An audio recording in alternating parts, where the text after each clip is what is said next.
Welcome to the Bulls Guys podcast. I'm your host, Kenyatta Wright, K-Dub.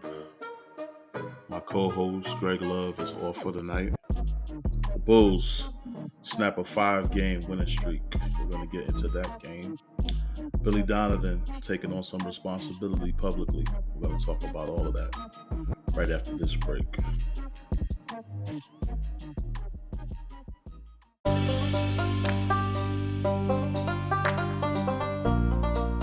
You're listening to the Bulls Guys podcast, where we talk about your Chicago Bulls and give an unbiased take.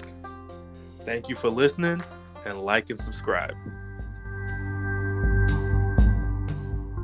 You want the most uncensored and unbiased podcast? The Bulls Guys podcast. There's only Kenyatta Wright and Greg Love can bring it to you.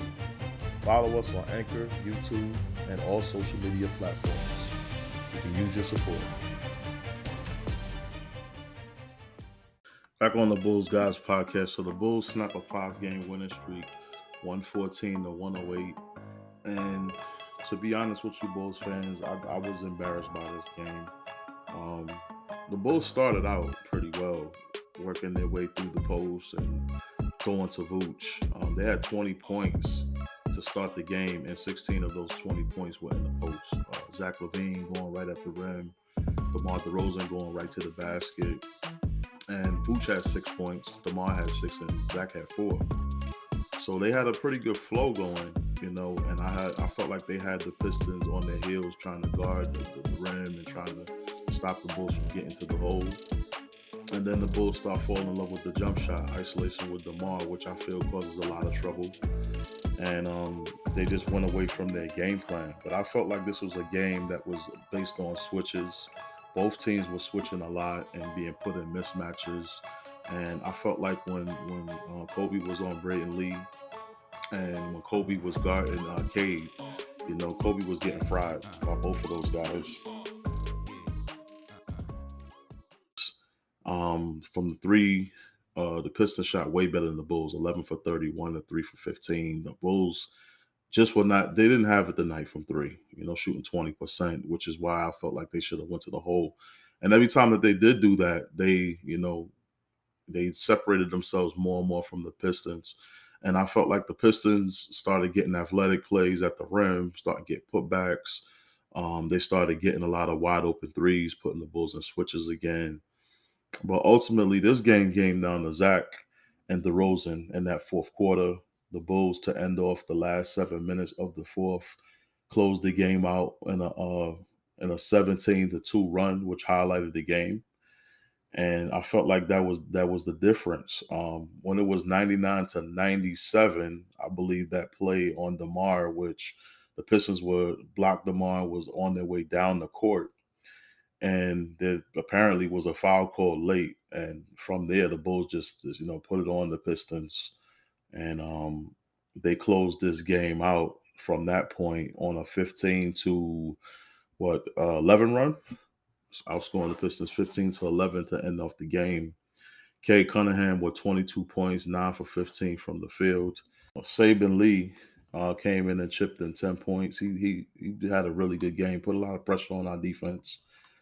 And the Pistons have a lot of nice young pieces, man. I believe they won about 9 of their last 12 games. If I'm not mistaken, they've been on a bit of a run. And they're going to be one of those teams that you're going to be looking at next year.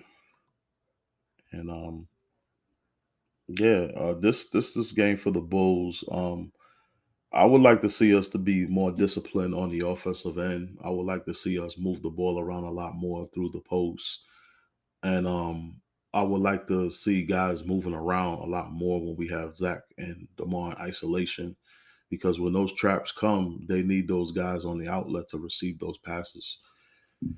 But this was basically a game of runs, and the Bulls with that 17-2 run late in that fourth quarter with about 7 minutes left, that's what basically decided the game.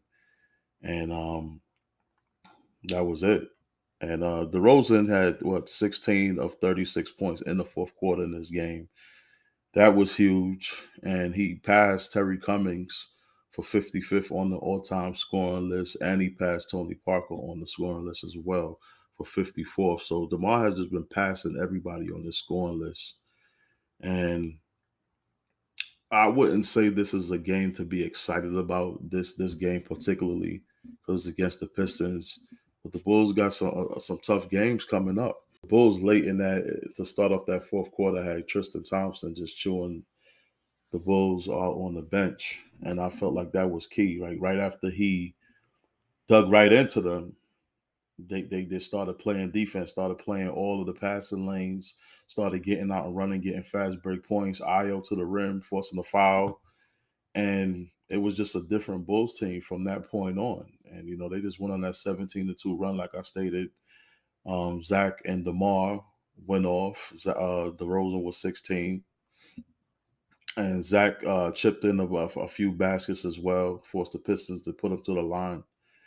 And that was the difference in the game. We just had the closers, and they didn't have the closers. But it's all about, being there. And I felt like the Bulls showed, their experience a little bit late in the game, going right to the rim and forcing the Pistons into tough predicaments. So the Bulls improved to 40-26, a game behind Milwaukee for that top spot in the Central Division, which I really want. And the Bucks are playing tonight against the Hawks, and I'm hoping they lose. But currently they're up at the end of the third quarter, 93-86 in this game. A couple scores around the league. New York up big on Dallas, 61-34. Wow. And we got Toronto and San Antonio down 58-61 to the Spurs. Boston won 115-101. So it's a good thing that the Bulls won, because they have Boston right behind them. And Boston was able to blow out the Charlotte Hornets. Boston has been coming on really strong, man, lately. They've been playing some really good ball. The playoffs started today. That's who the Bulls will play. But ultimately, I felt like there's a lot of weaknesses in our defense, and Kobe White is accounting for most of that. And then he had a turnover where, they inbound the ball to him, and then he turns around and get the ball stolen from him. And the Pistons were just putting Kobe White in a lot of defensive matchups that was bothering him. I felt like all night we were being put through switches and leaving shooters wide open. And that's normally what happens. Like, a lot of teams have been doing that to us. So teams have been pretty much scouting us. DeMar DeRozan, I think at some point, what Thompson did tonight, he has to do that with DeMar DeRozan as well. Because I feel like some of DeRozan's shots is ill-timed, and they be coming at the wrong time. And when he's missing, he don't pass it up. Granted, he has 16, in the fourth quarter. But I feel like sometimes, when he's in trouble, he got to look to guys that are open. What's the defense to chase around the ball? We're going to take a quick break. And when we come back, we're going to talk more Bulls. We're going to talk Billy Donovan being quoted, CSN Chicago website by Casey Johnson, saying he's going to take on more responsibility for the Bulls' failures right after this.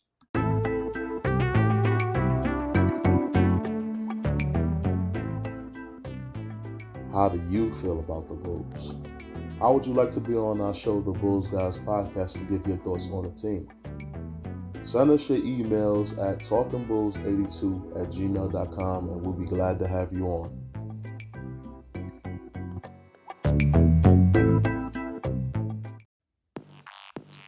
The Bulls Guys Podcast, formerly known as the Talking Bulls Podcast.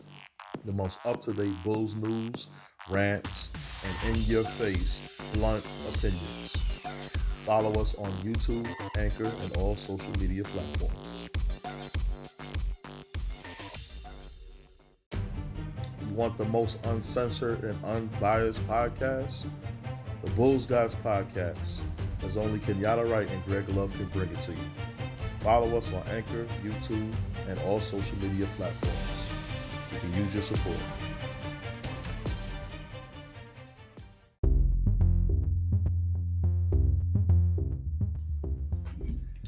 So there was an article in the NBC Chicago website written by Casey Johnson, veteran reporter for the Chicago Bulls of 20 years. And there's an article in there I'm quoting Billy Donovan after the 76ers loss, which was atrocious. The Bulls getting blown out 121 to 106 in that game and losing their fifth straight, which at that point was their longest losing streak of the season. And Billy Donovan, after that game, was quoted as saying he has to help players a lot more that are doing things wrong out on the court. Now, when I heard this, you guys know me, I was very critical of it. I don't want to seem like a guy that's negative, but I was critical of it because I felt like, why did it take this many games for him to realize that certain guys on this team are young and haven't been there? Now, Billy Donovan has a great resume. He's been in the Western Conference Finals. He's won a national championship with the Florida Gators. I mean, he's been around. He's been there. He's been to 6 straight playoffs before last season. He knows what it is, what it looks like to be a winner, and he knows what it's like to be a failure, and he knows what it's like to see certain players that are messing up. So he's been around the block. So I don't understand with a guy with his experience why this team is having the struggles that they're having and the way that they're having them. 11 turnovers and 23 Piston points scored on them on those 11 turnovers. Yeah, man, the Bulls got to do better because you're basically giving opponents fuel to defeat you, which means you're defeating yourself. They got to do better than that. I'm sorry, man. And I don't want to, like I said, seem like that negative guy, but you can't beat yourself out there. And that's partly, the coach's job to correct those mistakes. And I'm sorry, most of these turnovers is from DeMar. The lack of ball movement, the defense able to load up on our guys. And, he's forcing a lot of shots out there. Tonight, he had a block on him on a fadeaway. Then he came down again and, forced the shot and got blocked on the layup. Granted, the referees called the foul, but that's back-to-back defensive stops by the Pistons if that's not called. And I feel like this guy has no filter on offense. He's just going to take the shots, and he doesn't even care if he has defense on him and anything. And he's going to get his fair share of shots, but he can't beat the entire team by himself. And I'm waiting on him to start using his help, being a facilitator. If you're going to control the ball that much, I want you to facilitate a lot more. All of these scoring records that he's breaking is nice and everything. And he's averaging 5 assists a game, but it doesn't seem like he even passing the ball like that unless he's really, really in trouble. And I'm looking to see that change. But all in all, the Bulls win tonight. 114 or 108 are hard for a victory. And a lot of Bulls fans that I spoke to already before I even got on this podcast stated that they weren't happy, with this win. They felt like the Bulls should have easily beaten the Pistons. Pistons have been playing great ball. They have been playing great ball lately. And I believe they won 9 out of the last 12. I believe that record was in their last 12. In their last 12 games, they won 9. So they've been playing pretty solid ball, and they've beaten some teams this year that are worthy of being in the playoffs, like the Milwaukee Bucks in Milwaukee. So they're not really a slouch like we think they're supposed to be. So, but I still, expect the Bulls. I felt like the way this game went, the Bulls could have blew this team out if they didn't turn the ball over so much.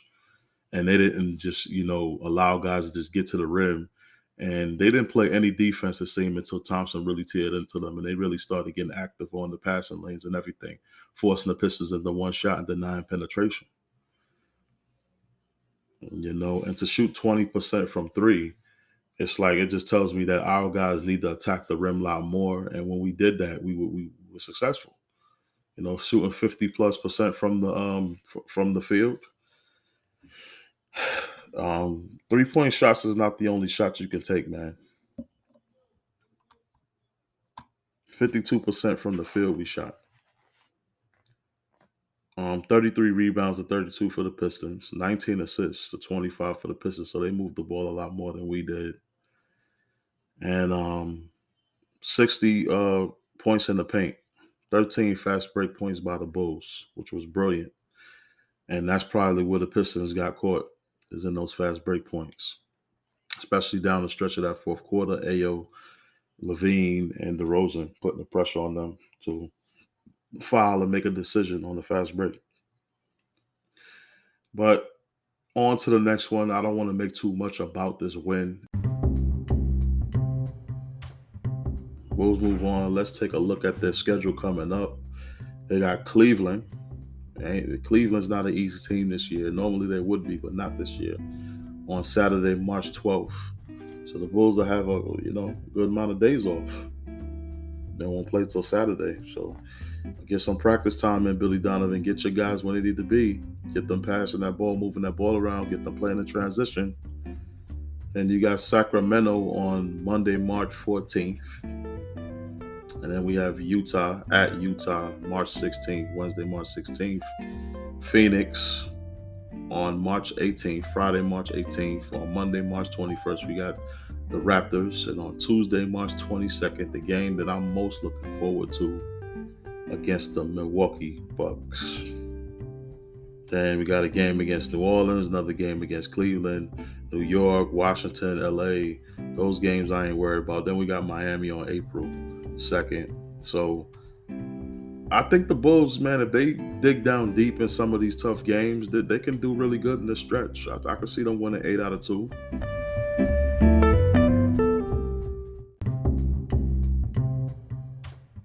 But yeah, they got to really come to play, man. They got to really come to play. And hopefully tonight was a revelation for them with Thompson ripping into their ass, because they wasn't balling until he did that. And I don't know why it took that, but you're basically playing for your season at this point. It's not that many games left, and we're sitting here at the 4th seed.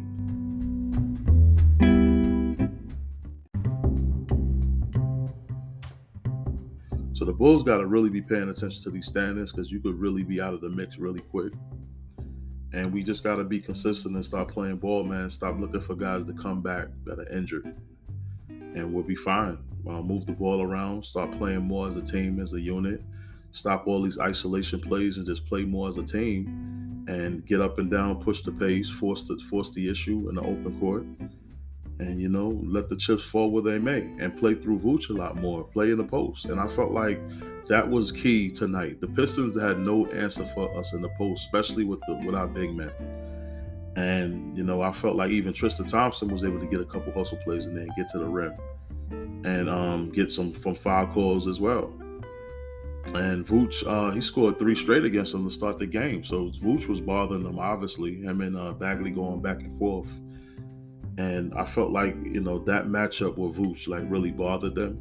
Vooch just came out of the gate, just establishing the post right away. Didn't go to 3-point shots or nothing like that right away, which was a good sign.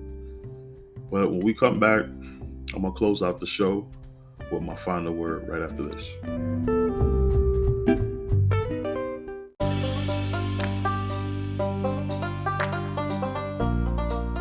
You're listening to the Bulls Guys podcast, where we talk about your Chicago Bulls and give an unbiased take. Thank you for listening, and like and subscribe.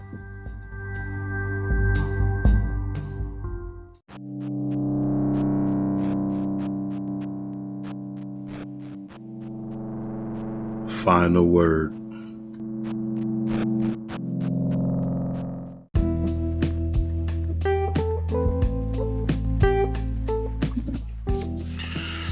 Final word. Challenges. Challenges could come in many forms. Opponents, injuries, officiating calls. But lately, in the past 5 games, tonight making it 6, the challenge was the Bulls themselves. They had to dig down deep and figure out what can they do differently to stop the bleeding. They had to dig down deep and challenge themselves to see how bad they really wanted it. Granted, it was against the Pistons. But an opponent is an opponent. They must all be respected. They must all be valued just like they are contenders. Because then you won't slack up on your effort. then you will dig down deep and try to get the best out of yourself. And when you found that best of yourself, more than likely, it will be good enough to win.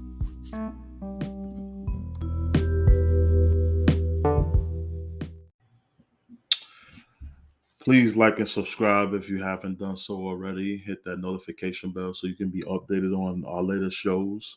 And for all you members that are members, please like and share with your friends that aren't members. And man, a big victory tonight. I'm not gonna say I'm not happy about it. I'm not overly excited. I want to see us be some contenders. Losing all of these games to top teams, I want to see the Bulls be some contenders, especially going into the playoffs. You want to know what you're made of.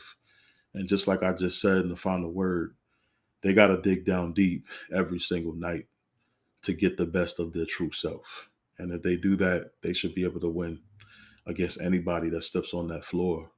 The Bulls got to be the toughest critic. They got to be hard on themselves. They can't be letting, their teammates have to scream on the bench to get the best out there. You have to be coming to play every night, especially if you want to be a contender and you want to beat the best teams. You have to bring your best effort forth. I mean, this is not, joking right now. This is like the end of the season, less than 20 games left. You kind of want to position yourself and get an idea of who you are and get as comfortable as you can and get the best seed because, you want to put yourself in a good chance to get home court advantage. So we'll see how the rest of the season goes.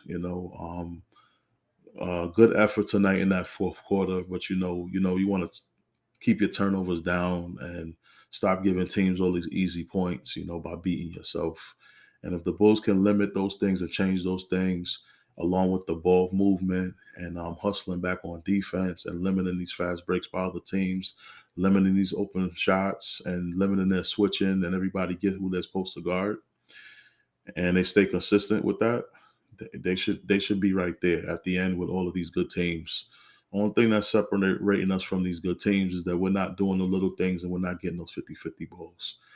But glad the Bulls can get a win tonight, stop the bleeding. Now we can, go on a different path and stop worrying about it because I think it was getting in our heads a little bit. But good night, Chicago. Good night, Bulls fans around the world. We'll see you on the next show. Good night. And also to my buddy Greg, good night at home. Hope everything is all well, brother. We'll see you soon back on the podcast. Have a good night, Bulls fans. Go Bulls.